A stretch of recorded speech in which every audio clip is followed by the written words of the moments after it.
Baik ya, kita akan lanjutkan dengan membahas mengenai analisis titik impas untuk poin yang terakhir ya, poin D.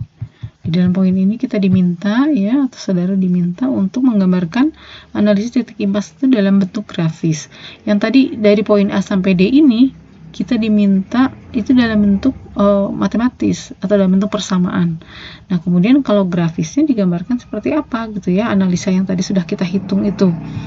Nah, dalam bentuk grafis gambaran usaha Pak Hadi ini analisis titik impasnya seperti ini kira-kira. Ini tidak terlalu bagus, tapi kita bisa sketsanya seperti ini ya. Jadi garis yang tegak ini adalah pendapatan dan juga garis untuk biaya atau rupiah dalam bentuk rupiah.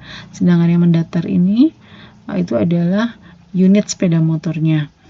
Nah, di sini kita akan melihat ada 3 garis. Yang pertama adalah yang kalian gambar adalah garis variabel, biaya variabel. Biaya tetap.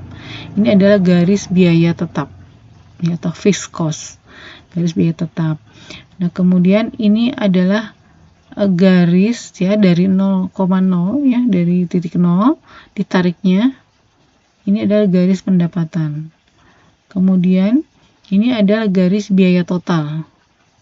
Gitulah, ditariknya dari atas garis biaya tetap. Nah, ke sini ya. Nah, kenapa tidak dari bawah tapi dari sini? Karena di dalam biaya total itu ada biaya tetapnya. Jadi kalau misalnya 0 unit akan tetap keluar biaya, yaitu sebesar 550.000 total biayanya ya.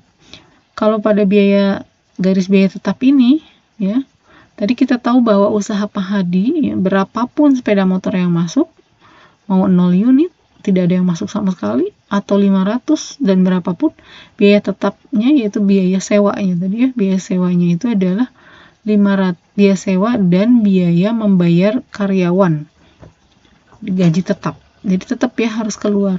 Nah, itu adalah biaya tetapnya sebesar 550.000 rupiah. Makanya garisnya tetap lurus seperti ini.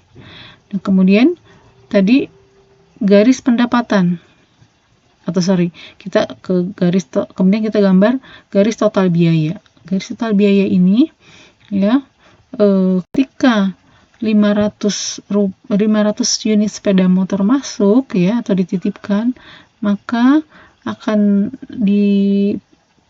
Pak Hadi akan menanggung biaya total sebesar 1.150.000 rupiah.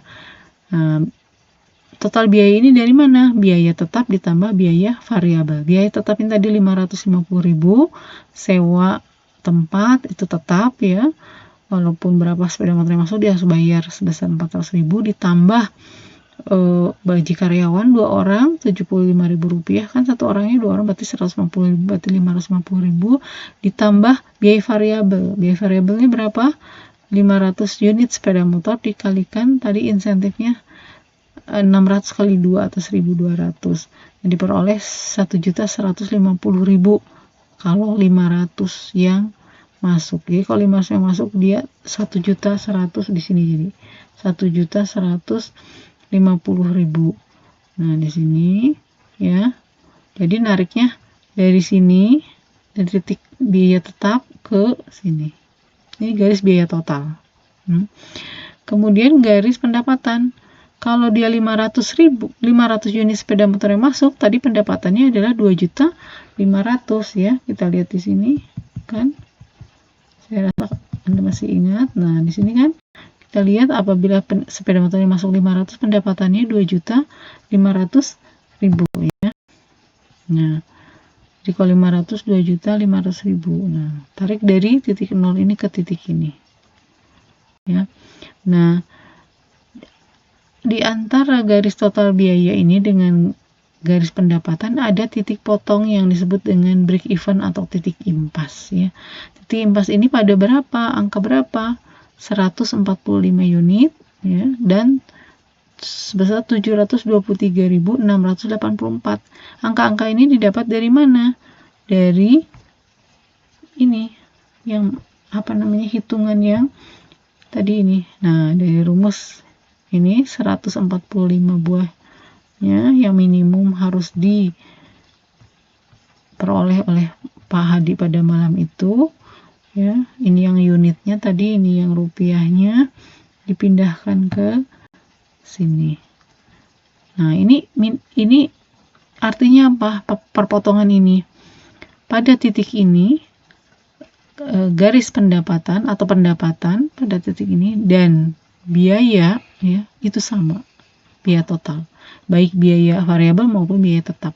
Jadi pada titik ini biaya pendapatan, ya, berhimpit, artinya sama nilainya dengan biaya, total biaya. Jadi pendapatan sama dengan total biaya, artinya pendapatan bisa menutup seluruh biaya, atau pendapatan dikurangi biaya itu adalah 0, ya.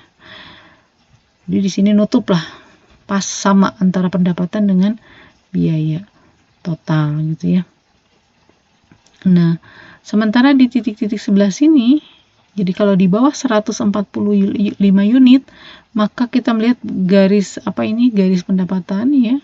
Nah, di titik 145 ke kanan, garis pendapatan ada di bawah garis biaya total.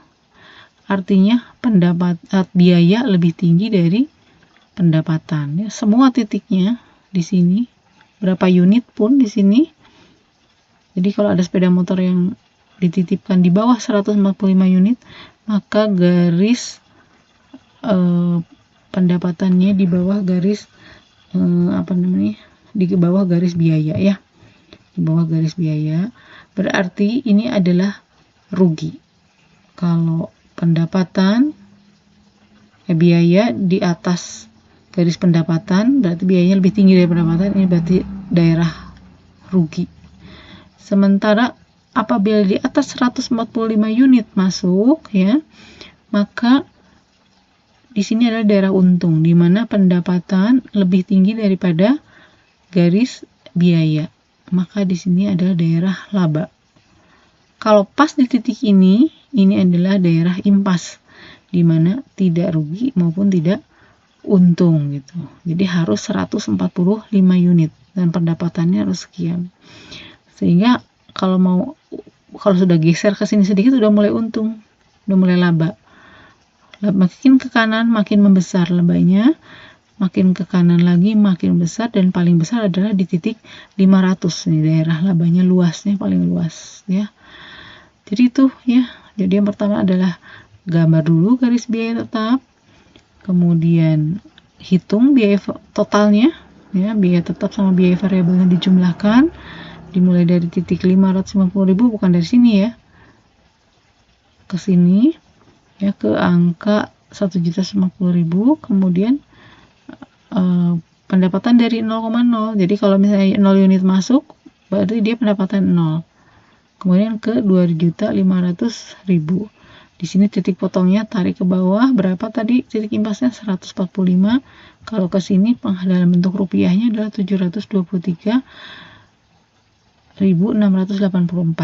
Anda juga bisa menggambarkan titik di mana Pak Hadi ingin 1 juta. Tadi berapa unitnya? 408, berarti di sini, ya. Nah, kira-kira di sini kan. Tarik ke sini. Nah, di sini 2.039.000 rupiahan sekian. Nah, di daerah sini nih tadi yang diinginkan oleh Pak, laba yang diinginkan. Saya kira gitu, ya.